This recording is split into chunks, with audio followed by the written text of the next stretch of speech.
Soy el doctor Daniel Carmona, residente de primer año de medicina interna. La charla que hoy nos compete va a ser anemia por deficiencia de hierro, coordina la doctora Mari Carmen Lagunas Alvarado. Bueno, primero vamos a tener una viñeta clínica. ¿Quién me puede hacer el favor de leerla?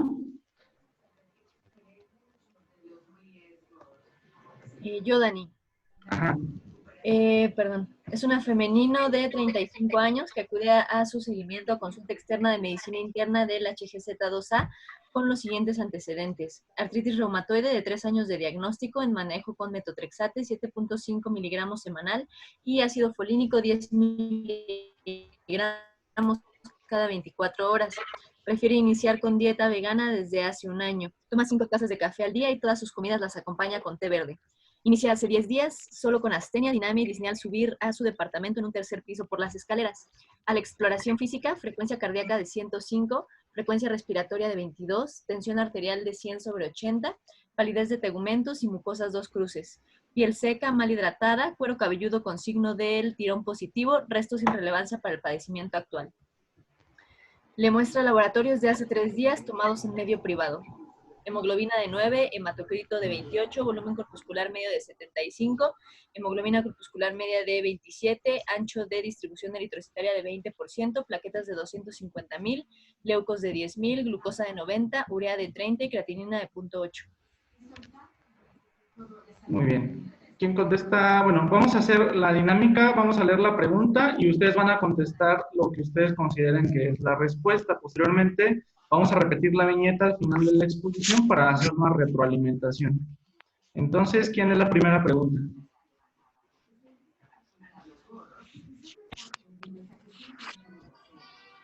¿Cuál sería la hemoglobina ajustada por la actitud de esta paciente? 8.2, 7, 9.8 u 88 gramos por litro. ¿Qué respondes, Edu? No sé la fórmula para el ajuste. Más o menos tú contesta, dame una idea. Y ahorita checamos. Ok, la D, 88 gramos sobre litro. Ok. Bueno, con base en este ajuste de hemoglobina, ¿en qué grado según la OMS se encuentra tu paciente? Aunque no hagas el ajuste, ¿en qué grado se encuentra la anemia de la paciente? Si tenía moderada, ok. Decidimos solicitar una cinética de hierro y ¿cómo la esperas encontrar, Edu? ¿Por qué yo? Bueno, no sé, es que no sé quién más está conectado. Yo te ayudo. Okay. Usted decide solicitar cinética de hierro a su paciente, la cual espera encontrar con sería ferritina baja, saturación de transferrina baja y sideremia baja. Ajá. ¿Y quién me ayuda a leer la otra pregunta, la pregunta número 4? Yo te ayudo. El valor de corte que considera como ferritina baja en este paciente es... Ajá. ¿Cuál es tu respuesta, Bren? Y estoy de la A o la C. Ok. Entre 30 o 100, muy bien. Debido a los antecedentes de la paciente, ¿qué laboratorios le serían de utilidad para establecer su diagnóstico diferencial con otros tipos de anemia? Quien sea.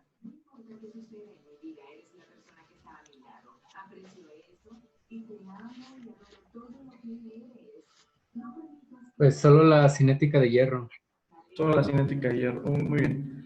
Entonces, los laboratorios que tú escogiste son normales. ¿Y cuál es el gold estándar para el diagnóstico de la anemia de la paciente? Es el aspirado de médula ósea. El aspirado de médula ósea. Muy bien. Entonces, vamos a empezar con la epidemiología. Vemos que la deficiencia de hierro va a afectar a más de 2 billones de personas en el mundo. La deficiencia de hierro va a ser la deficiencia nutricional más importante de todo el mundo y va a ser la principal causa de anemia en el mundo. Vemos que este déficit dietético se da principalmente en 40% de los preescolares, en 30% de las niñas y mujeres que están menstruando y 38% de mujeres embarazadas. Vemos que la prevalencia a nivel mundial, sobre todo, se va a ver inclinada hacia las mujeres embarazadas entre 15 y 49 años y a los niños preescolares de 0 a 5 años. Es por esto que hay programas sociales de seguro popular, sobre todo en salubridad, que hacen un énfasis en estar midiendo y detectando la anemia ferropénica en niños menores de 5 años. Y bueno, vemos que también la deficiencia de hierro se va a ver más decantada hacia las mujeres en edad reproductiva y a las mujeres que están embarazadas de 12 a 59 años. Y pues vemos que los hombres son los menos que padecen este tipo de anemia y este tipo de deficiencia. Y pues vemos que la prevalencia en general de la población es de 32.9%, que es realmente bastante considerable a nivel mundial. Los países que van a tener la prevalencia más alta van a ser los que son de la zona de África Central y África Occidental. Si nosotros lo podemos ver, pues incluye Níger, Chad, la República Democrática del Congo, que son, si los traspolamos, los países con más altos índices de pobreza a nivel africano. De hecho, también entra aquí el África subsahariana, que si recordamos bien, también tiene que ver por ahí hasta la prevalencia con un virus de inmunodeficiencia humana. También a nivel epidemiológico, el otro país que tiene, o la otra zona que tiene mayor prevalencia mundial es Asia Meridional. Vemos aquí que se incluye Irán, Pakistán, India, que pues son países que han tenido conflictos bélicos recientes y pues evidentemente la nutrición de sus habitantes no va a ser la más adecuada. Ahora, las causas de la anemia ferropénica se van a dividir en dos. Los países son desarrollados o están en vías de desarrollo. En países como México, la gran mayoría de Latinoamérica, la principal causa de deficiencia es la alimentación pobre, un pobre plan alimenticio. Y también va a ser las lombrices intestinales,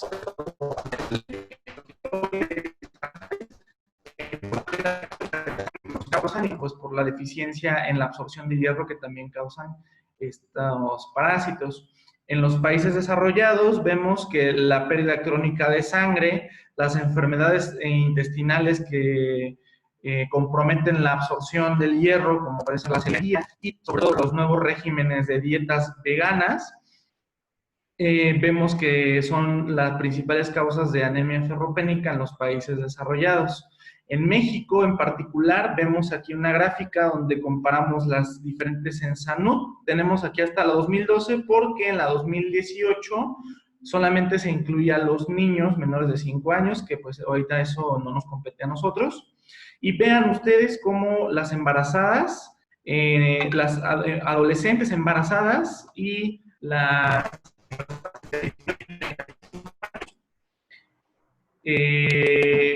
vemos nosotros que tienen los mayores picos de prevalencia en el país, que también coincide con la prevalencia mundial.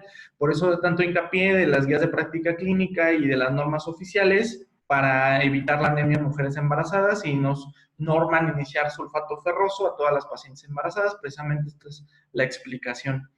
Ahora, la clasificación de la anemia no causas, sino más bien vemos que aquí es la clasificación más usada, y en esta tabla la expresa en gramos sobre litro. Los laboratorios del hospital, la gran mayoría de los hospitales lo expresan en gramos sobre decilitro. Entonces, para hacer la conversión, pues nada más póngale un puntito decimal después de la última cifra. Entonces vemos que la hemoglobina normal en las mujeres no embarazadas es arriba de 12 gramos sobre decilitro, en los hombres 13 gramos sobre decilitro, y pues la anemia se va a dividir en leve, moderada, grave, dependiendo pues, de cuánto baja la hemoglobina, ¿no? ¿Hasta aquí alguna duda o alguna pregunta? ¿Todo bien? Ok.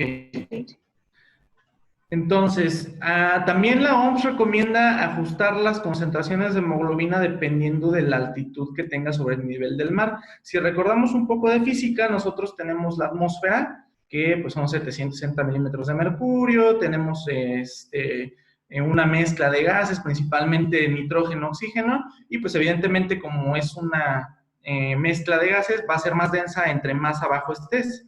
Entonces va a haber más oxígeno, más presión parcial de oxígeno a nivel del mar que en una altitud. ¿Alguien puede decirme a qué altitud está la Ciudad de México? 2700. Más o menos 2200, ¿no? está entre 2220 metros sobre el nivel del mar. Entonces, si ajustamos el ajuste que debe tener de hemoglobina un paciente que estamos viendo en Troncoso, porque estamos en la Ciudad de México, varía entre los 2000 y los 2500. Podemos ajustar un punto medio o menos, o le podemos ajustar menos 8 o menos 13 gramos sobre litro, dependiendo de pues el gusto de cada quien, ¿no? ¿Y cómo lo vamos a hacer? Pues como vemos aquí también está en gramos sobre litro. Si nos regresamos a lo que les dije de la conversión, regresando al caso de la paciente, si la paciente tenía 90 gramos sobre litro y está en la Ciudad de México, ¿les parece que le restemos menos 8 gramos sobre litro? ¿Cuánto quedaría su hemoglobina ajustada? 8.2. 8.2. Porque le estamos quitando las 8 décimas si lo convertimos a gramos sobre decilitro. ¿Sí entendimos hasta este punto? Sí. Entonces, esto se explica porque entre más a más altitud se encuentre una persona, la hemoglobina va a tender a aumentar por el estímulo de la hipoxia, va a aumentar la eritropoyetina y la hemoglobina se va a tender a sobreestimar. Entonces, si tenemos, por ejemplo, un paciente que vive en Machu Picchu, que está mucho más alto que la Ciudad de México y tiene una hemoglobina de 14, pues puede que tenga anemia, ¿no? Y nosotros no nos hemos dado cuenta, pero no pensamos que su hemoglobina es normal. Entonces, por eso es importante ajustar la hemoglobina por altura. Y también recomienda que ajustemos concentraciones de hemoglobina en fumadores, dependiendo de, pues, cuál es el índice tabáquico, el hábito tabáquico que llega a tener. Entonces, el hierro. Realmente nosotros somos hombres y mujeres hechos de hierro. Dicen algunas datos, el porcentaje de los gramos de hierro que tenemos en nuestro cuerpo, podremos formar un clavo de hasta de 12 centímetros de largo. Entonces, vemos por qué. En la distribución de hierro corporal, el del varón, 2.500 miligramos van a estar en la hemoglobina. En la mioglobina y en las enzimas van a tener 500 miligramos. El hierro de la transferrina va a ser de 3 miligramos. Y los depósitos de hierro varían entre 600 y 1000 miligramos. Comparado esto con lo último, con una mujer adulta, vemos que las reservas de hierro que tienen las mujeres son mucho menores comparadas con la de los varones. Entonces, esto es una de las explicaciones por las cuales la anemia ferropénica es más frecuente en mujeres que en hombres. Y bueno, tenemos también que 1 mililitro de sangre va a equivaler a un miligramo de hierro elemental. Dentro de las causas, recuerdan que el sangrado crónico está entre ellas, pues realmente el sangrado crónico causa anemia ferropénica porque por la sangre se pierde hierro. Entonces, si sangras 1 mililitro de sangre, pues ya sabes cuántos miligramos de hierro elemental estás perdiendo. Ahora, los requerimientos de hierro en las distintas etapas de la vida. Esta tabla es sacada de la Guía de Práctica Clínica Mexicana del 2010. Y aquí vemos que las pérdidas de hierro que generalmente tenemos hombres y mujeres adultos varían entre 1 y 1.6. Las mujeres pierden un poquito más porque se toma en cuenta la menstruación. Entonces, ¿por qué los hombres requerimos aproximadamente 18 miligramos al día y 16 miligramos al día la mujer? Porque van a ver ustedes que el hierro es una sustancia que tiene mucha dificultad para absorberse en el cuerpo porque hay muchos factores que intervienen en su absorción, tanto para aumentarla como para disminuirla. Entonces, solamente en una dieta, vamos a verlo a continuación, estándar, variada, que debería de tener cualquier persona, solamente el 10% del hierro ingerido se va a absorber. Es por esto que más o menos se absorbe 1 miligramo de hierro al día en los hombres y 1.6 miligramos de hierro al día en las mujeres, porque es la pérdida que se tiene diariamente en la descamación epitelial a nivel intestinal, en el recambio celular y en la menstruación en las mujeres, ¿no? Entonces, son los alimentos que son ricos en hierro. Por cada 100 gramos de alimento, las ostras, los ostiones, tienen 56 miligramos, son los alimentos que son más altos en hierro. Le siguen las leguminosas, 5.3 a 8.5 miligramos, el huevo de 2 a 2.5, el pescado de 0.7 a 2 miligramos, el hígado de 8 a 10 miligramos, la carne de res de 2 a 3.5 miligramos y las espinacas de 1.25 a 2.7 miligramos. Entonces, ustedes, ¿por qué creen que los veganos, aunque se harten de espinacas, por qué creen ustedes que pueden desarrollar anemia ferropénica? Es por la es por la cualidad del hierro que se está ingiriendo. El hierro que es más simple es el hierro E, que se encuentra más en alimentos de origen animal. Exactamente, como bien lo dijo Raúl, porque depende de la biodisponibilidad del hierro que tengan los alimentos. Y como bien lo dijo Raúl, el hierro hémico que se asocia a los alimentos de origen animal, su biodisponibilidad es aproximadamente del 30% en carnes y pescados. En frutas y legumbres, todas menos la espinaca, dependiendo de qué fruta y qué legumbre hablemos, 30%, los cereales 18%, los huevos el 7% y las legumbres secas el 2%. Entonces vemos que hay patrones alimenticios y la biodisponibilidad de la absorción del hierro. Entonces vemos que si tenemos una dieta variada en que solamente comamos alimentos de origen animal y vitamina C como cuando estábamos en la época de las cavernas, pues la biodisponibilidad en ese tiempo del hierro era muy alta, entre el 15 y el 20% del hierro se absorbía de la dieta. Si a esta dieta de alimentos de origen animal y vitamina C le agregamos cereales y tubérculos, como es la dieta estándar que tenemos todos nosotros, vemos que es el 10% el que se absorbe de hierro, y pues una dieta pobre en carne, vitamina C, proteínas, alimentos de origen animal, y que es una dieta rica en frutas, legumbres, cereales y tubérculos, vemos que el 5% solamente del hierro se va a absorber, lo cual va a ser insuficiente.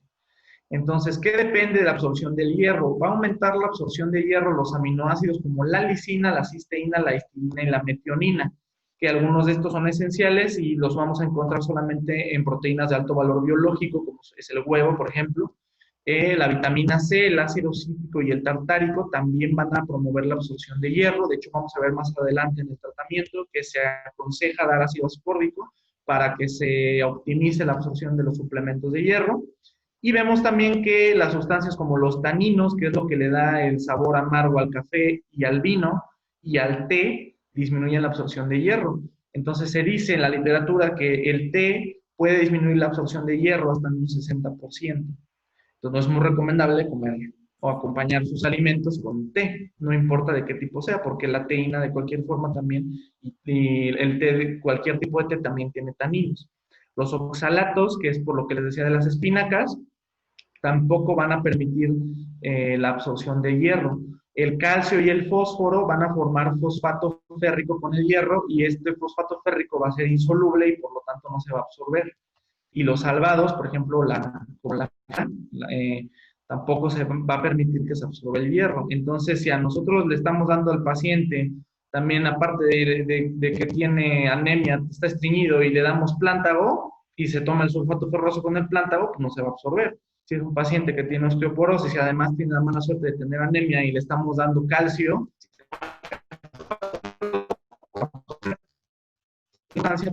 por la cual tenemos que conocer esto. ¿Ok? Entonces, vamos a empezar con un rápido recordatorio del metabolismo del hierro. Vemos que el hierro de los alimentos va a pasar a nivel del estómago gracias a los ácidos intestinales. El hierro va a transformarse de ferroso, se va a reducir a férrico. Ajá. Una vez que el hierro se reduce a su estado férrico, va a pasar al yeyuno proximal, donde principalmente se va a absorber por dos transportadores. El transportador de hierro unido a heme en un 30 a 40% y el transportador de metales divalentes o DMT1. ¿Ok? Una vez que pasa al enterocito por la membrana con borde de cepillo, tiene dos vías este hierro, una de dos, o pasa a la ferritina, que es el almacén que todos tenemos de hierro, que también está en el enterocito, o puede pasar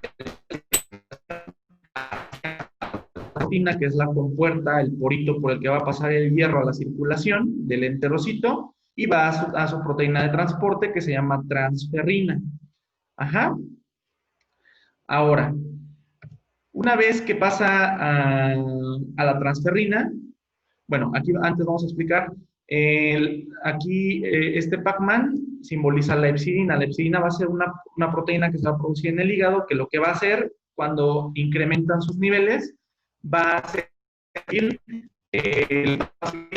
la proteína la va a degradar y todo el hierro se va a quedar a nivel del enterocito. La ferroportina también es una proteína que se encuentra a nivel hepático y a nivel de la médula ósea. Entonces, cuando la epsidina se activa, el hierro prácticamente va a dejar de circular y las reservas se van a quedar en stand-by. Y esto es muy importante porque la epsidina va a ser una proteína que va a ser la principal causa fisiopatológica de la anemia de la enfermedad crónica, y vamos a ver a continuación por qué. Entonces, una vez que pasó el hierro hacia su transporte de transferrina, tiene varias vías. O pasa al hígado directamente y va a la ferritina para ser almacenado, va a la médula ósea para ser utilizado en la síntesis de hemoglobina, y bueno, también a este hierro, como vemos, el metabolismo del hierro es muy dinámico. Entonces, dependiendo de las necesidades que tenga el organismo, dependiendo de la eritropoyesis que tenga el cuerpo, el hierro se tiene que utilizar o se tiene que almacenar. Entonces, por ejemplo, los eritrocitos viejos, ya cuando vivieron su vida de 120 días, van a pasar a los macrófagos del vaso. Entonces, los macrófagos del vaso los van a fagocitar y pues van a degradar la hemoglobina, y el hierro de la hemoglobina puede pasar o a la ferritina del macrófago, y el macrófago también del macrófago puede pasar a la circulación, a la transferrina, y el ciclo se vuelve a completar. ¿Correcto? ¿Hasta aquí alguna duda o alguna pregunta?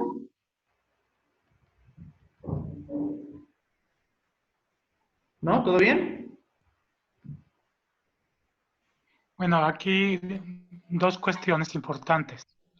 Que las verduras lo que tienen es mucho hierro, pero es en estado férrico, y ese es el que no se absorbe. Y el estado ferroso es el que provoca una adecuada absorción del hierro, que ya dijeron, unido a mioglobinas y otros elementos proteicos. Y la otra es que cuando solicitamos estudios no pedimos cinética de hierro, porque la cinética quiere decir el viaje que va llevando la molécula de hierro, y eso se hace con hierro marcado. El hierro marcado va llevando la evolución desde la absorción hasta el interior en la médula. Entonces lo que nosotros vemos en esto se llama patrón de hierro. Y el patrón de hierro es hierro sérico, ferritina, transferrina, todos los elementos estos que hemos visto. Y bueno, al final vamos a ver que la epsidina juega un papel importantísimo en el cáncer, en la anemia de enfermedad crónica, en diversas patologías, como una retroalimentación negativa a la absorción o los niveles séricos de hierro circulante. Yo creo que sería todo. Va muy bien la charla. Si quieres continuar, excelente. Muchas gracias, doctor. Entonces, como bien lo dijo el doctor, la epsidina va a ser prácticamente el factor central de la fisiopatología de gran parte de las anemias. Entonces, vemos que su expresión la aumenta la inflamación, las infecciones, el aumento de las reservas de hierro o el hierro circulante. ¿Y cómo lo podemos esto deducir? Pues, evidentemente, si estás comiendo mucho hierro, no necesitas que pase hierro a la circulación, entonces la epsidina degrada la ferroportina y no pasa hierro a la circulación. La infección y la inflamación, esto es donde repercute mucho la anemia de la enfermedad clínica. Entonces, está en un estado inflamatorio crónico, en el cual pues la epsidina se va a ver muy aumentada, ¿correcto? Y lo que va a disminuir su expresión va a ser la hipoxia, el aumento en la eritropoyesis y la deficiencia de hierro, que todos estos son estados en los cuales pues se necesita que el hierro pase a la circulación y la epsidina pues no se va a expresar. Entonces, aquí hay básicamente un esquema en el cual nos muestra cómo se va adaptando el cuerpo a la falta de hierro. Entonces, vemos primero que pasa del hierro del enterocito por el transportador divalente, del hierro pasa a la ferroportina, ¿ok? El hierro va a pasar del torrente sanguíneo, va a pasar a nivel de la médula ósea, donde va a haber una eritropoyesis. Ajá. Cuando hay una deficiencia, o cuando se detecta un estímulo hipóxico, pues va a incrementar la eritropoyetina a nivel renal, lo que va a incrementar la síntesis de eritrocitos, ajá, va a aumentar lo que es la síntesis de eritrocitos, los eritroblastos, ajá. Va a aumentar a su vez también va a aumentar a su vez también el recambio de hierro que se va a llevar a cabo a nivel de los macrófagos esplénicos para que se libere todo el hierro posible al torrente sanguíneo para que se ocupe a nivel de la eritropoyesis. Ajá.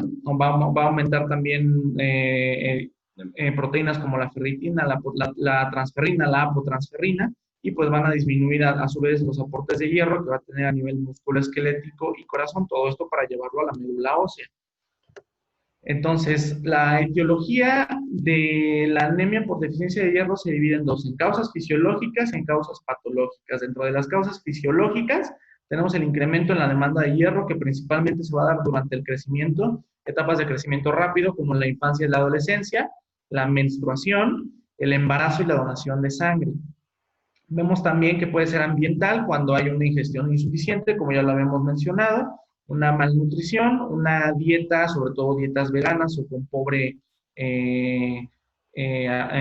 aporte de hierro hémico, y la pobreza principalmente también. Y dentro de las causas patológicas, bueno, pues vamos a tener todo lo que afecte o disminuya la absorción del hierro, cirugías gástricas, gastrectomías de cualquier tipo y por cualquier causa, las cirugías bariátricas, ya sabemos que hay restrictivas y dentro de las malabsortivas el bypass gástrico también puede causarnos una disminución en la absorción de hierro, la celiaquía por la destrucción de las células intestinales y su atrofia, la gastritis atrófica, precisamente porque necesitamos la acidez gástrica para que el hierro se reduzca a su estado férrico.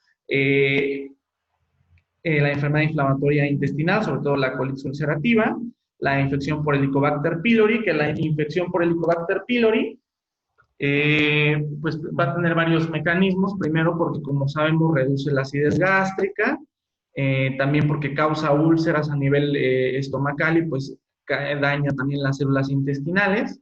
Ajá, y también porque se ha asociado el Helicobacter pylori a autoinmunidad. Entonces también se puede dar cuando se producen anticuerpos antifactor intrínseco, pues evidentemente también se va a disminuir la producción de ácido gástrico y precisamente pues también se afecta la absorción de hierro, ¿no? La pérdida crónica de sangre, sobre todo sangrados de tubo digestivo, sangrados a nivel urinario, telangiectasias hemorrágicas, como en el síndrome de Osler-Weber-Rendu, la esquistosomiasis crónica y el síndrome de Munchausen. ¿Alguno de los médicos internos me puede decir qué es el síndrome de Munchausen? Pues es cuando se intoxican de forma deliberada, ¿no? Para aparentar alguna enfermedad. Exactamente, que buscan la atención del médico. Es es una conducta que ellos realizan de autoflagelación o de autodaño que no tiene ningún fin. Entonces, en el síndrome de Munchausen, lo que generalmente pasa es que se pueden llegar a cortar ellos mismos. Entonces, la pérdida crónica de sangre pues va a ser porque ellos mismos se cortan. Y varias otras enfermedades psiquiátricas que también tenemos que pueden lacerarse a sí mismos y pues tener una pérdida crónica de sangre, ¿no? También relacionado a fármacos, por ejemplo, los esteroides, los salicilatos, los AINE y los inhibidores de la bomba de protones nos van a causar que no se absorba de manera adecuada el hierro. La genética, con anemia por deficiencia de hierro refractaria al hierro, y la eritropoyesis restringida en hierro, como los tratamientos con estimulantes eritropoyéticos, la anemia de la enfermedad crónica que ya vimos, y la enfermedad renal crónica. Entonces, el cuadro clínico, pues principalmente tenemos que distinguir dos tipos de síntomas. Los síntomas que se asocian solamente a la anemia per se y los síntomas que se asocian a la ferropenia per se. Entonces, dentro de los síntomas de la anemia per se, pues ya todos lo sabemos. En un 44% vamos a tener la astenia y la dinamia, principalmente. La palidez de tegumentos, que que se ve está en un 50%, el dolor de cabeza, ajá, los soplos, que pues generalmente son los sistólicos, y que son plurifocales, en un 45 a un 50%, la taquicardia sinusal, que se ve en un 9%, y pues también podemos ver vértigo, dolor a nivel pectoral, y también la disnea, que sobre todo se asocia al esfuerzo y también causa un bajo rendimiento físico. Y los síntomas de la ferropenia per se, como va a ser la glositis atrófica de 27%, la alopecia difusa no cicatricial de 30%, ajá, la pica, que la pica recordemos que es una conducta en la cual se come cosas que van fuera de lo común, generalmente tierra o hielo, ajá, la xerostomía, ajá, la coloniquia, que es la uña en cuchara, ajá, la piel seca y poco hidratada, ajá, y en un 24% también podemos ver que puede exacerbar o puede hacer debutar a algún síndrome de piernas inquietas. El síndrome de piernas inquietas, la ferropenia lo puede provocar o lo puede exacerbar por que hay una deficiencia de hierro a nivel cerebral, y pues va a haber una deficiencia, un déficit en la mielinización a nivel del sistema nervioso. Y esto de aquí que dice menos del 0.1%, ¿alguien me puede decir a qué se refiere esta imagen endoscópica? Es el síndrome de Plummer-Vinson, ¿no? Que son membranas esofágicas. Exactamente, el síndrome de Plummer-Vinson, que es pregunta del examen nacional, o de Patterson-Kelly, que pues básicamente es un paciente que tiene ferropenia, va a tener disfagia, va a ser una disfagia intermitente porque se forman membranas en el esófago. Esa disfagia intermitente va a ser porque cuando baja la comida, pues pasa por las membranas que estenosan el esófago, y pues principalmente hay que sospecharlo en todo paciente que tenga anemia ferropénica cuando empiece con disfagia. ¿Ok? ¿Hasta aquí alguna duda o alguna pregunta?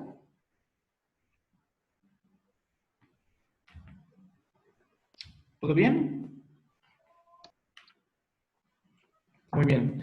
Entonces, el diagnóstico de la anemia ferropénica, pues bueno, primero principalmente va a ser clínico y posteriormente vamos a ayudarnos de los auxiliares diagnósticos. Primero, lo primero que le pedimos a un paciente con sospecha de anemia va a ser una biometría hemática. Y la anemia ferropénica, pues evidentemente va a ser microcítica hipocrómica cuando ya hay una ferropenia establecida, ¿correcto? Entonces, vemos que va a tener un volumen corpuscular medio menor de 80 femtolitros, una hemoglobina corpuscular media menor de 32 gramos sobre decilitro, dependiendo de los parámetros de los laboratorios, y el ancho de distribución eritrocitaria va a estar elevado, mayor a 15%. ¿Esto por qué? Cuando hay deficiencia de hierro, la eritropoiesis va a haber diferentes etapas de la anemia ferropénica, creo que las voy a mencionar a continuación. Entonces, la primera es cuando baja los niveles de hierro a nivel, el aporte de hierro, y las reservas se comienzan a gastar. Entonces, cuando la médula ósea empieza a producir los eritrocitos y está muy deficiente en el hierro, va a empezar a producir también formas inmaduras de los eritrocitos, y pues va también a haber pequeños eritrocitos que van a ser microcíticos, algunos van a ser normales. Entonces, esta diferencia de tamaño, que lo vamos a ver en el frotis como anisocitosis, va a ser reflejado en el ancho de distribución eritrocitaria, que generalmente en la ferropénica va a estar elevado por esta razón. Posteriormente, dentro de la biometría, podemos pedir un frotis de sangre periférica. Vamos a ver aquí los eritrocitos que van a estar decolorados. Ajá. Vamos a ver anisocitosis, ¿correcto? Vamos a ver microcitosis con hipocromía. Vemos aquí a su lado izquierdo, vamos a ver un frotis normal. Vemos a los eritrocitos rebosantes de color rojito. Ajá. Y aquí vemos a los eritrocitos con poco pigmento, ajá, por deficiencia de la síntesis de hemoglobina, y que generalmente estos eritrocitos, no sé, corríjame, que me corrija el doctor, se conocen como en diana o en tiro al blanco. Yo me había parecido escucharlo. Y sí, es correcto, pero el de diana es un puntito rojo en medio. para decir que es en diana, ¿no? Ajá. Es también dado la poiquilocitosis, la anisocitosis, la microcitosis y la hipocromía, como tú dijiste. Bien. Muy bien, doctor. Y la policromatofilia. En esta, la policromatofilia va a ser una tinción más de lo normal, mayor a lo normal con ciertos pigmentos. Entonces, ¿esto por qué va a suceder? Pues como les dije, va a haber formas inmaduras de eritrocitos que se van a teñir con ciertos pigmentos. Entonces, va a haber una diferencia de color de que unos eritrocitos se van a pigmentar más que otros, precisamente porque son formas inmaduras y pues se tiñe la cromatina de los eritrocitos, que son inmaduros. Entonces también encontramos policromatofilia. Y bueno, ya nos corrigió aquí el doctor, ya no es cinética de hierro, como bien lo dijo, es el estatus del metabolismo del hierro que vamos a medir. Principalmente nos va a arrojar tres valores: la ferritina, la saturación de la transferrina y la sideremia o hierro sérico. Vemos que el valor de corte para la ferritina en un paciente normal va a ser menos de 30 microgramos sobre litro, y la ferritina es un reactante de fase aguda, entonces va a aumentar en la inflamación cuando hay una neoplasia o cuando hay daño hepático por la liberación de la ferritina a nivel del torrente sanguíneo. Entonces, para estos pacientes y también para los que tienen la enfermedad renal crónica, el punto de corte para una ferritina baja va a ser mayor a 100 microgramos por mililitro, ¿correcto? La saturación de la transferrina, acuérdense que les puse ahí el autobús en la transferrina en el esquemita, pues precisamente porque se satura, ¿no? Se llenan todos los asientos, el hierro llena todos sus asientos, entonces cuando hay un déficit de hierro se va a saturar mucho menos porque pues hay menos hierro que se va a subir al camión, entonces va a dejar más asientos vacíos. Entonces, principalmente la saturación de transferrina se va a ver disminuida cuando es menos de un 16% y hasta menos de un 20% cuando hay una presencia de inflamación. Ajá. Y cuando hay también el hierro sérico, bueno, decían los artículos que era de poco valor diagnóstico porque, como yo les dije, el hierro es algo muy dinámico. Entonces, la medición de hierro no es tan sensible y específica. Si ustedes quieren saber el estatus de las reservas de hierro, pues la ferritina es la más sensible y la más específica. Sin embargo, pues lo incluimos, el valor de corte es menos de 60 microgramos sobre decilitro. También hay otros estudios que a veces no están tan accesibles, como el receptor soluble de transferrina. No encontré un valor de corte en los artículos, sin embargo se menciona que está elevada. El receptor soluble de transferrina versus el logaritmo de concentración de ferritina, que nos va a ayudar a hacer un diagnóstico diferencial entre diferentes tipos de anemia, que va a ser mayor a 2, y el índice de reticulocitos, como ya lo sabemos, menor de 2, porque esta anemia va a ser una anemia regenerativa. Y pues como todo en hematología, el gold estándar va a ser el aspirado de médula ósea, con tinción de Pearls, de azul de Prusia, que nos va a ayudar a medir los depósitos de hierro a nivel de la médula ósea. Vamos a encontrar una médula ósea que va a ser ciertamente hipocelular y pues una depresión en los depósitos de hemosiderina. Pido una disculpa porque no pude encontrar un aspirado de médula de tinción de Pearls con anemia ferropénica, pero les prometo que lo busco y se los encuentro y se los paso. Bueno, aquí como les comentaba, los estadios de la ferropenia. Esto es muy importante porque tenemos que distinguir entre cuando hay bajo aporte de hierro y se empiezan a vaciar los depósitos que tenemos. Cuando hay estos depósitos ya se vaciaron y empieza a haber una eritropoiesis ineficaz con deficiencia de hierro, y cuando ya hay una ferropenia establecida. Entonces hay tres estadios. El primero, depresión de los depósitos. La ferritina se va a encontrar baja, evidentemente porque es la que va a traducir los depósitos de hierro, y la hemoglobina todavía va a estar normal. ¿Por qué? Porque el hierro de los depósitos todavía se está ocupando en la eritropoiesis. Posteriormente ya nos acabamos toda la reserva de hierro, va a empezar a haber eritropoiesis con la deficiencia. ¿Se acuerdan que se adaptaba y el poco hierro que se absorbía ya no iba a los demás órganos, iba directamente a la médula para que se produjeran los eritrocitos? Entonces va a aumentar en este estadio 2 la saturación de la transferrina por esto mismo, porque va a tratar de captar la transferrina todo el hierro que le demos. Ese autobús se va a llenar y todos los asientos se van a llenar. Entonces el porcentaje de saturación se va a ver incrementado y va a haber ciertos microcitos en el frotis, pero los índices eritrocitarios van a estar normales y el ancho de distribución eritrocitaria todavía va a estar normal. Ajá. Y finalmente la anemia ferropénica establecida va a haber un descenso de la hemoglobina con alteración ya de los índices eritrocitarios, como lo vimos de forma anterior. ¿Hasta aquí alguna duda o alguna pregunta?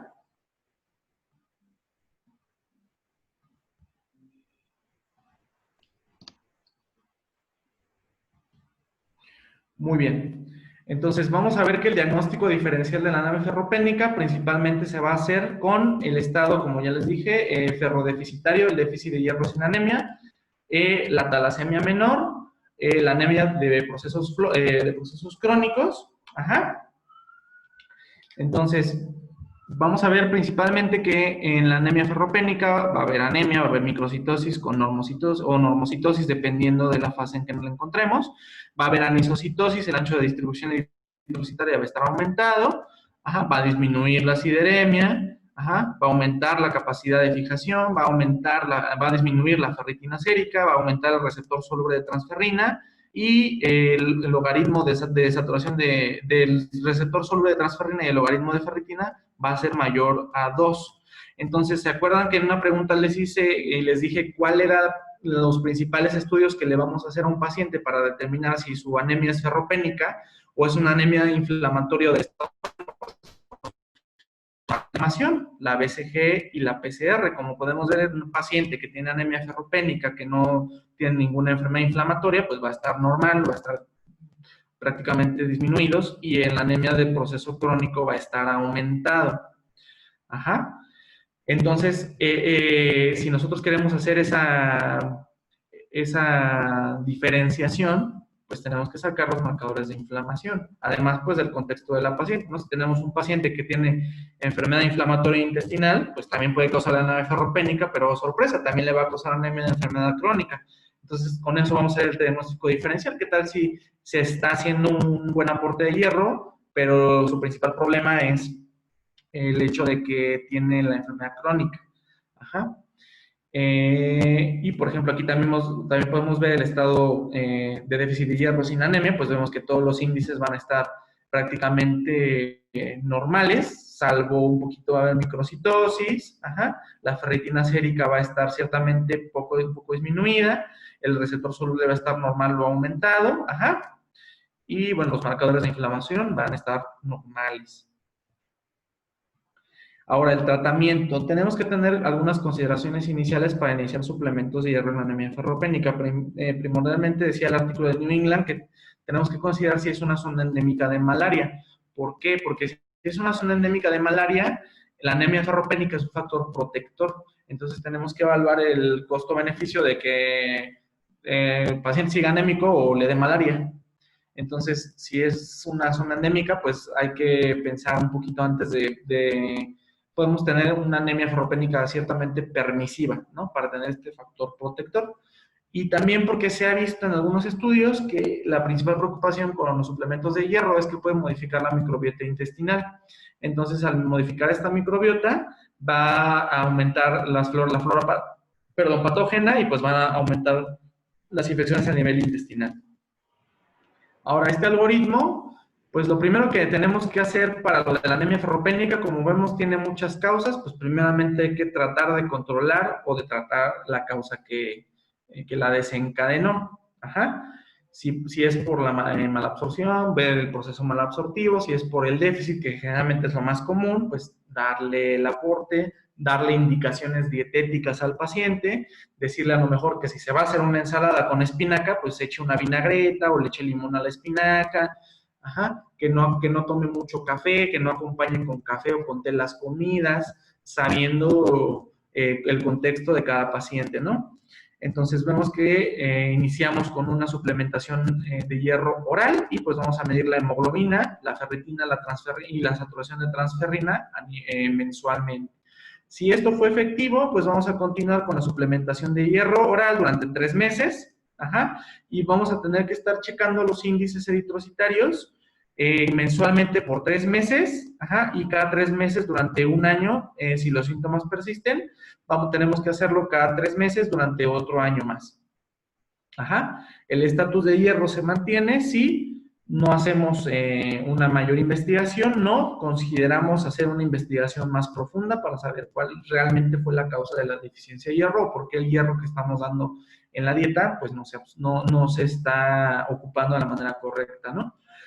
Si tenemos que el hierro oral no es efectivo o hay una pobre tolerancia, tenemos que revisar la adherencia, tenemos que investigar si hay una malabsorción de hierro, si hay Helicobacter pylori, como ya les expliqué, que tiene varios mecanismos para inhibir la absorción de hierro, pues tenemos que dar tratamiento de erradicación, o también revisar el historial de medicamentos de nuestro paciente, que tal si a lo mejor se le olvidó que está tomando calcio, algún suplemento, que está tomando fibra, que hay ya muchos suplementos de fibra en polvo que se pueden hacer y que los pacientes se compran sin receta.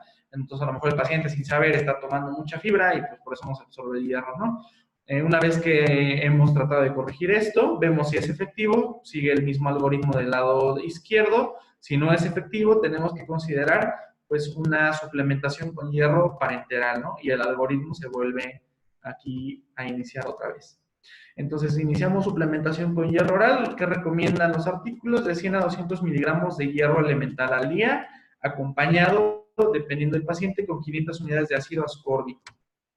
Principalmente va a haber 4 preparaciones de hierro oral en el mercado. Vamos a tener el sulfato ferroso heptahidratado, que va a estar de 125 miligramos y que va a equivaler a 25 miligramos de hierro elemental. Este principalmente lo ocupamos en los niños porque vienen gotas. El sulfato ferroso desecado de 200 miligramos, que equivale a 60.27 miligramos de hierro elemental, que es el que tenemos en el IMSS. El gluconato ferroso de 324 miligramos, que equivale a 38 miligramos de hierro elemental, que el gluconato ferroso realmente no encontré que estuviera en el mercado en México. Si alguien tiene o encontró algo contrario, me lo podría compartir, a lo mejor cuánto cuesta inclusive. Y el fumarato ferroso de 200 miligramos, que va a equivaler a 65.74 miligramos de hierro elemental. Entonces, si necesitamos reponerle de 100 a 200 miligramos, pues ¿cuánto le vamos a dar, no? Si le damos sulfato ferroso, pues le vamos a dar a lo mejor una tableta cada 12 o cada 8 horas, haciendo la cuenta, 6, 12, 18, 180 miligramos al día, entramos en el rango terapéutico. Ajá. Ya dependiendo también de la tolerancia que tiene el paciente, porque vamos a ver que los preparados de hierro oral a veces les caen muy de peso y el paciente no tiene muy buena adherencia. Entonces, los que encontré principalmente en el mercado son el sulfato ferroso, el Hemobion, que es el de patente, cuesta 217 pesos. Los preparados que son genéricos van a costar inclusive por debajo de los 50 pesos inclusive. Y el fumarato ferroso, que va a costar aproximadamente 35 pesos igual. Es algo que es accesible para los pacientes. Ajá. Ahora, la terapia parenteral. Una vez que nuestro paciente vemos que no hay tolerancia porque le causa dispepsia, el hierro oral, vemos que también le puede causar coloración negruzca de las heces y eso le molesta al paciente, le inquieta. Vemos aquí indicaciones para hierro parenteral. Vemos que hay indicaciones que son establecidas, indicaciones que son potenciales e indicaciones que no tienen gran evidencia científica. Vemos que en las establecidas, pues la primera es falla a terapia oral, intolerancia al hierro oral, que se necesite una suplementación rápida.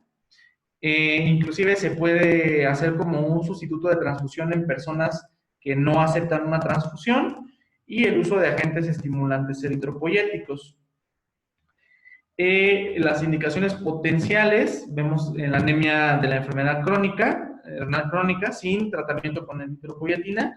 De hecho, se dice que los suplementos de hierro intravenoso pueden eliminar o retrasar el uso de eritropoyetina en enfermedad renal crónica, siempre y cuando no se encuentre el paciente en diálisis. La anemia persistente, posterior a usar agentes estimulantes eritropoyéticos en pacientes con cáncer con quimioterapia, la anemia de la enfermedad crónica que no responde a agentes estimulantes eritropoyéticos, ajá. Y en las indicaciones potencialmente, que son potenciales pero con evidencia insuficiente, vemos la deficiencia de hierro en falla cardíaca o como ahorrador de transfusiones en pacientes quirúrgicos, que esto todavía realmente no se ha demostrado algún beneficio.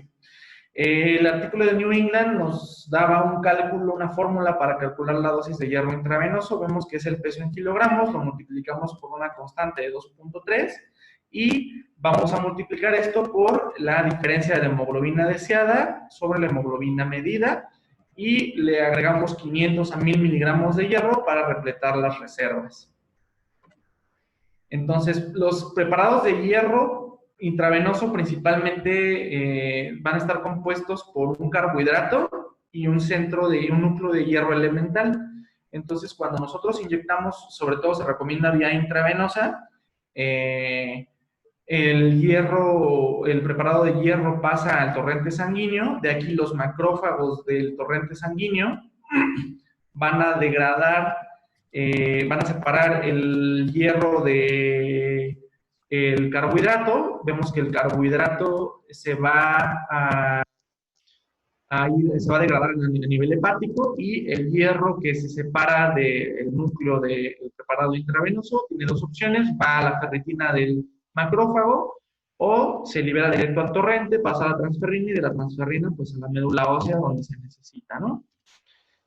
Entonces los preparados de hierro intravenoso, vemos aquí que está el gluconato férrico, el hierro sacarosa, el hierro dextran de bajo y alto peso molecular, que el de alto peso molecular ya salió del mercado porque se asociaba mucho a reacciones anafilácticas, el ferromoxitol, el hierro carboximaltosa y el hierro isomaltosa.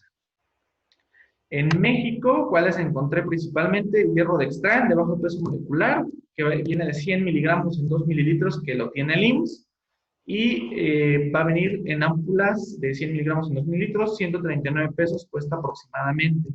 El venoferro, que es el sacarato férrico, principalmente va a estar en una suspensión de 100 miligramos por cada ámpula de 5 mililitros, va a costar aproximadamente 345 pesos. Me parece que este también lo tenía el IMSS. Y el hierro carboximaltosa, que es de los tres el más efectivo de todos y tiene un costo de 3,481 pesos, y este no se encuentra en el IMSS. Y de hecho, de estos preparados, de los preparados orales de hierro, los artículos mencionaban que no había uno que fuera mejor que el otro, que todos tenían la misma disponibilidad y todos causaban prácticamente el mismo efecto. Sin embargo, en un metaanálisis que se realizó en pacientes que tienen enfermedad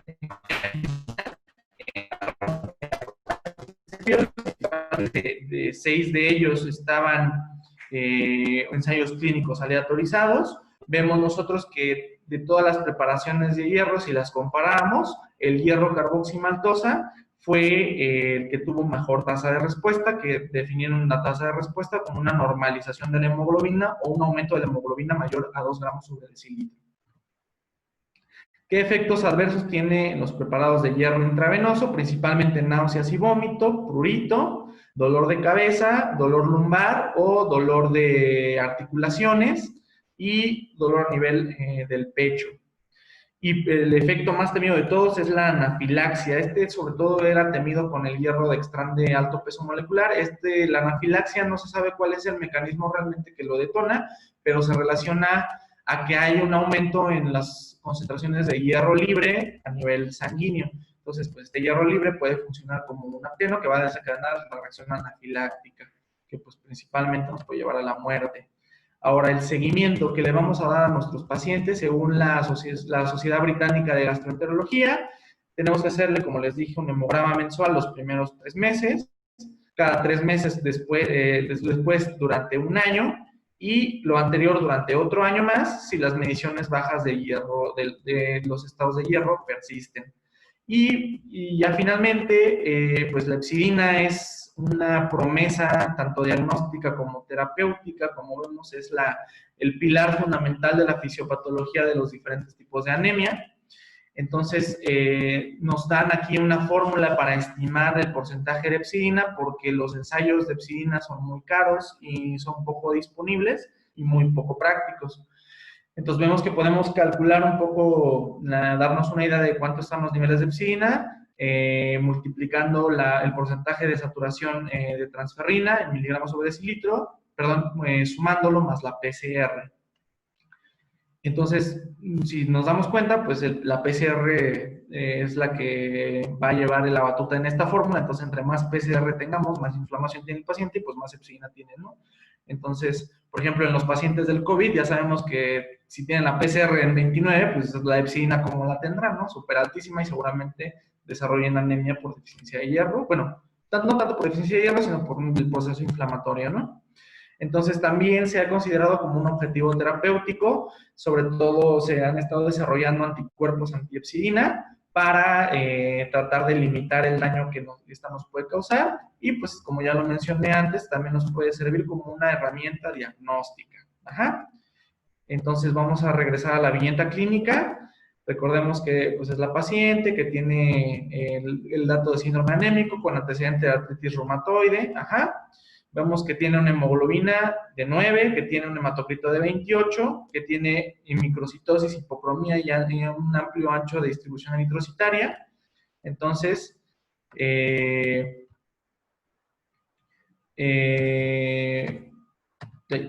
que aquí no puse la otra diapositiva, pero bueno, entonces si nos regresamos a la diapositiva de la pregunta de cuánto ajustábamos la hemoglobina, ¿cuál sería la respuesta?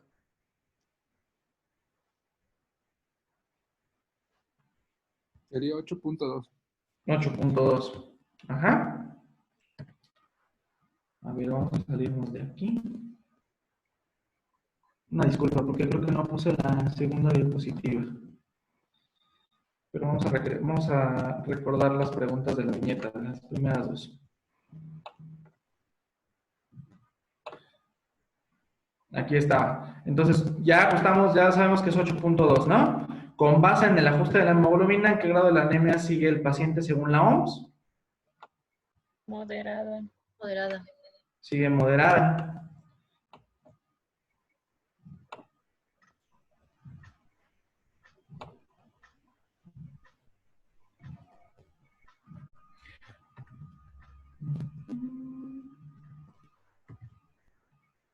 Entonces, le decidimos solicitar el estudio de hierro al paciente. Entonces, ¿cómo lo esperamos encontrar? Ferritina baja, saturación de transferrina baja y sideremia baja. Muy bien. Entonces, el valor de corte que se considera como ferritina baja en esta paciente, ¿cuál sería? Si es una paciente que tiene artritis reumatoide. Menor de 100. Menor de 100. Ajá.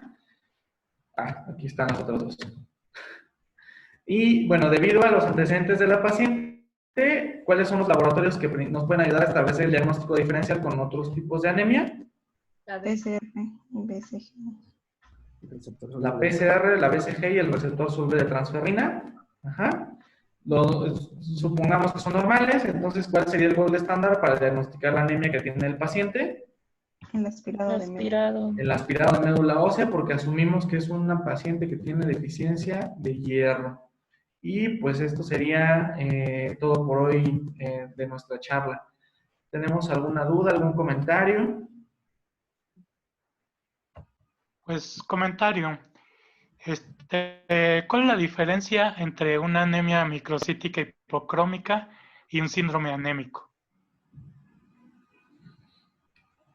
La anemia microcítica hipocrómica, bueno, esta se va a ver principalmente la tenemos que hacer necesariamente la biometría hemática para saber cuáles son las constantes eritrocitarias, y pues el síndrome anémico va a ser lo que nosotros integramos a nivel clínico. Entonces, no podemos definir si la anemia microcítica hipocrómica va a ser la causa del síndrome anémico hasta que hagamos una biometría hemática. Es correcto, es así como puedes tener un paciente con 7 de hemoglobina y no tener un síndrome anémico, porque crónicamente se ha estabilizado las variables. El punto más importante del síndrome anémico es el ortostatismo del paciente. ¿Cómo medimos el ortostatismo en el paciente? El ortostatismo, ¿se refiere usted a la hipotensión ortostática? Sí. La hipotensión ortostática tenemos que tomarle primero en decúbito supino al paciente y posteriormente tenemos que hacer la medición de la presión arterial y lo ponemos de pie, esperamos 1 a 2 minutos y vamos a ver, le hacemos la otra toma y la hipotensión ortostática se define como una diferencia mayor a 20 milímetros de mercurio de la tensión sistólica o mayor a 10 milímetros de mercurio de la tensión diastólica, comparado con la toma supina, con la toma de pie. Es correcto. Es muy importante esto para que clínicamente valoremos a nuestro paciente. Tiene anemia, tiene síndrome anémico, requiere una terapia diferente al que está en forma aguda, al que está en forma crónica. No todos se transfunden, hay que ver la condición o característica para transfundir. Y entonces, bajo este aspecto, vamos a dar una terapia para los leves, otra para los moderados y otra para los muy graves. La dosis de 100 miligramos o 200 miligramos puede ser útil para los leves, una vez al día. Cuando ya es moderado, tenemos que darle 2 tabletas al día, cuando menos. ¿Y cómo le damos la tableta? Bueno, la tableta principalmente tiene que ser para que se absorba correctamente con el alimento, pero que no sea con el alimento que evita que se absorba, ¿no? Por ejemplo, que no tome té, que no tome café con la tableta. Es muy importante que el medicamento lo demos 2 horas antes del alimento, 1 o 2 horas antes. Porque si no tiene superficie de contacto, no se absorbe. Acuérdense que solo se absorbe en el estómago y la primera parte del duodeno, y que depende de la acidez gástrica que haya una mejor absorción. Podemos facilitarla con un jugo de naranja, cualquier cosa de estas, si lo tolera adecuadamente el paciente.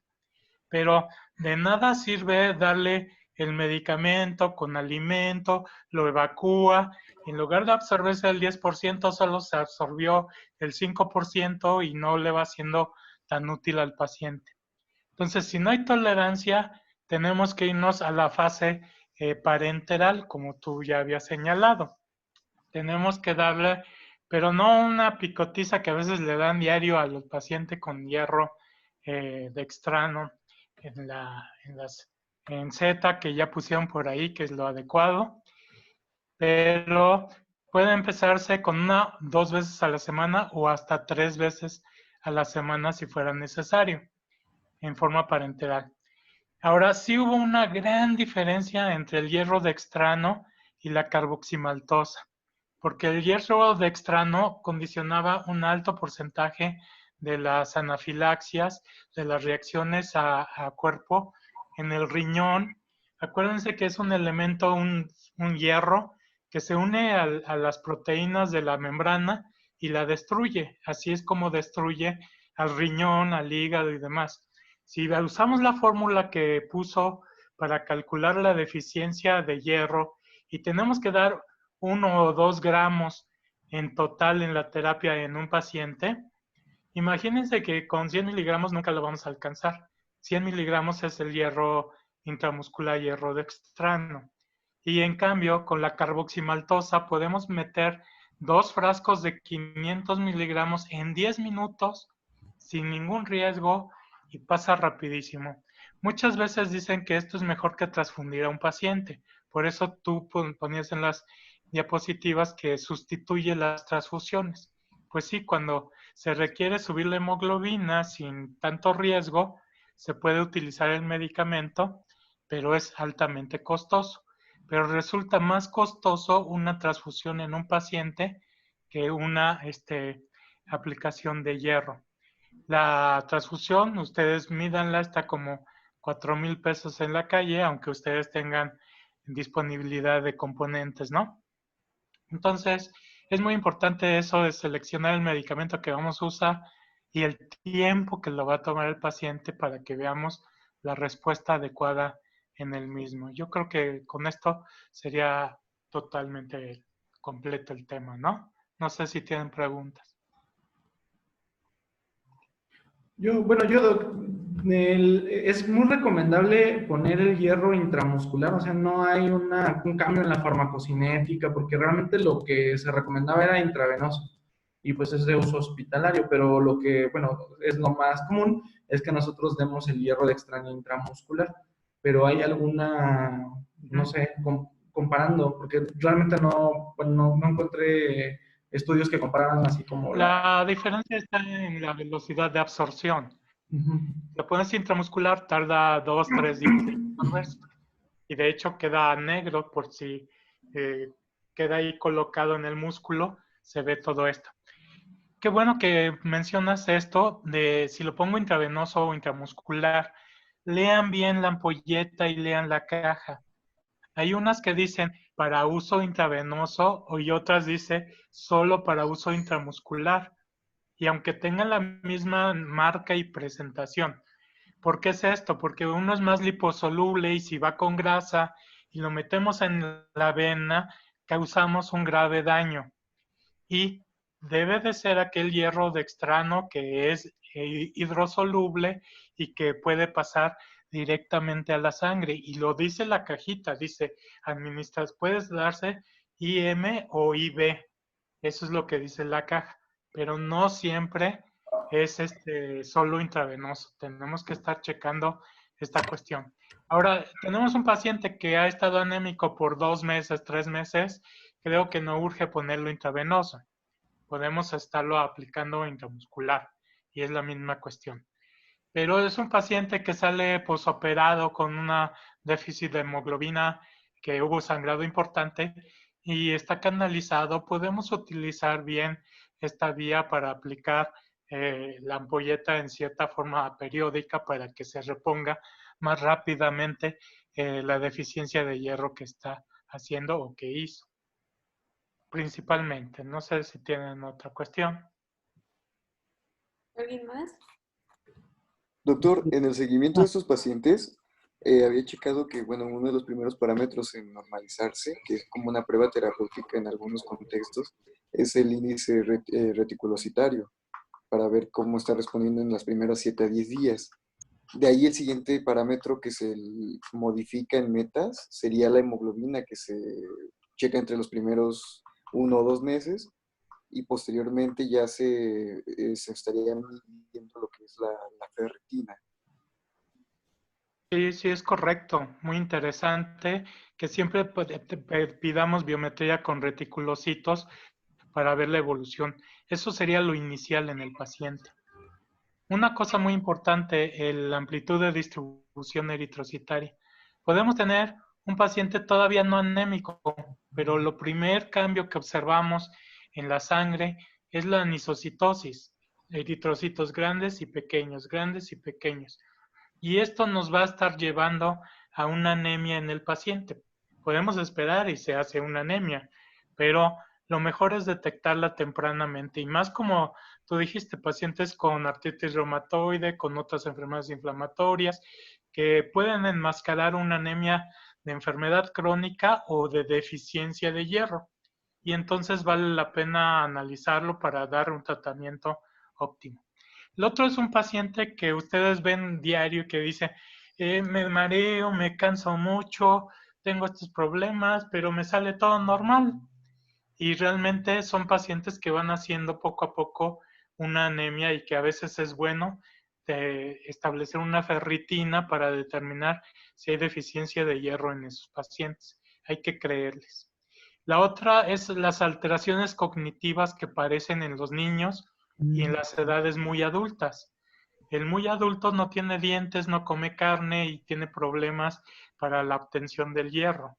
Entonces, y el niño también tiene carencia en la absorción del hierro. Entonces, es muy importante porque en el crecimiento del niño va a depender que se madure el sistema cognitivo y que no tengan trastornos conductuales los pacientes que inclusive catalogan como psiquiátricos cuando a veces tienen deficiencia de B12 o de hierro en un momento dado, ¿no? Son casos especiales, pues. Pero ustedes como internistas ya están listos para determinar la diferenciación de estas patologías en diferentes pacientes. ¿Alguna otra cuestión? Doc, una pregunta. ¿La adecuada aplicación de técnica en Z es nada más desplazar un poquito la piel o agarrar dedo índice y pulgar y girar y sobre esa funcionar?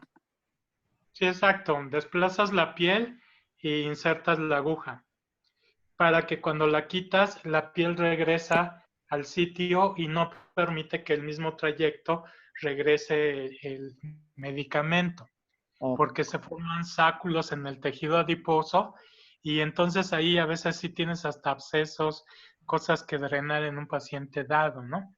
Es muy importante presionar y retraer la piel, inyectar profundamente hasta el músculo y permitir que regrese todo la piel con el tejido adiposo. ¿Sale? Gracias. Ok. ¿Ya nadie más? Yo, doctora, me gustaría comentar un par de cosas. Ah, doctor Kevin es R2, así que le puede preguntar, ¿eh? Vean, y hasta el interno que tengan, si tienen, pues puede. Nada más Dime.